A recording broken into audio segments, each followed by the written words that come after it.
Perkenalkan, saya Dian Febi Daningsih, NIM 23 10 10 11 11 3 dari kelas A3 Manajemen. Halo semuanya, hari ini aku mau cerita-cerita dikit soal ekonomi Indonesia. Nah, pembahasanku kali ini akan menarik.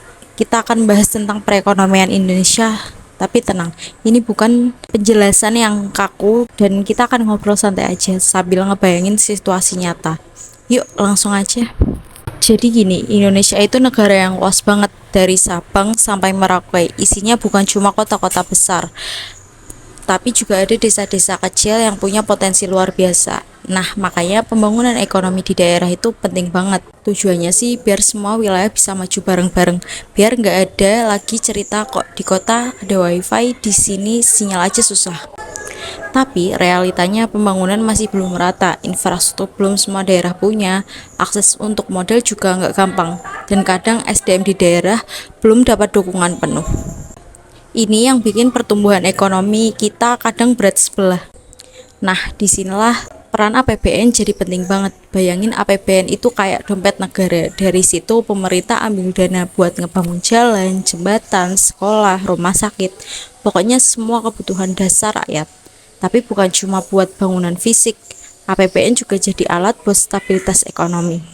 Misalnya pas harga-harga naik atau pas ekonomi lagi seret, pemerintah bisa intervensi lewat belanja negara.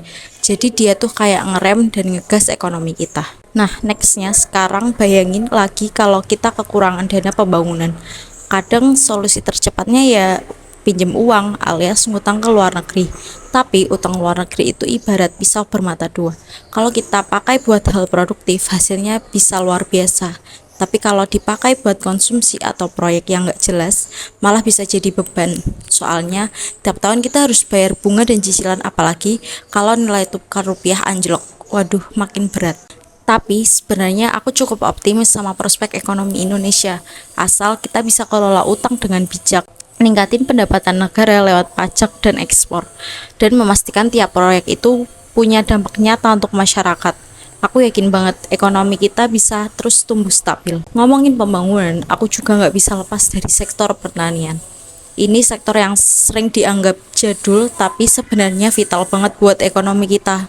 Pertanian itu nyerap tenaga kerja paling banyak, apalagi di daerah-daerah. Terus dari pertanian kita juga dapat bahan makanan sehari-hari. Dan yang kerennya, banyak komoditas pertanian kita yang diekspor ke luar negeri.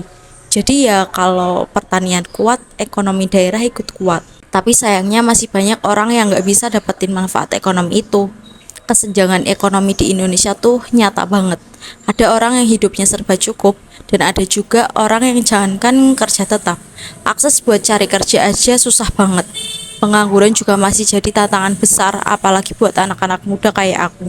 Masalahnya banyak lulusan yang skillnya nggak nyambung sama dunia kerja. Terus pembangunan terpusat tuh cuma ada di kota, dan bikin daerah tertinggal makin susah dapat peluang. Nah, solusinya ya harus ada pemerataan pembangunan, pelatihan kerja, dan penguatan UMKM supaya bisa menyerap lebih banyak tenaga kerja di berbagai wilayah. Nah, dari semua yang kita bahas tadi, kita juga nggak bisa lupa sama satu hal penting. Perdagangan internasional. Indonesia itu negara dagang juga loh. Kita ekspor sawit, karet, batu bara, tekstil, macam-macam. Ini bagus banget karena bikin kita dapat devisa dan buka pasar baru. Tapi ada resikonya juga. Kalau barang impor masuk dan lebih murah, produk lokal bisa kalah saing. Dan kalau harga komoditas dunia turun, kita juga ikut goyang.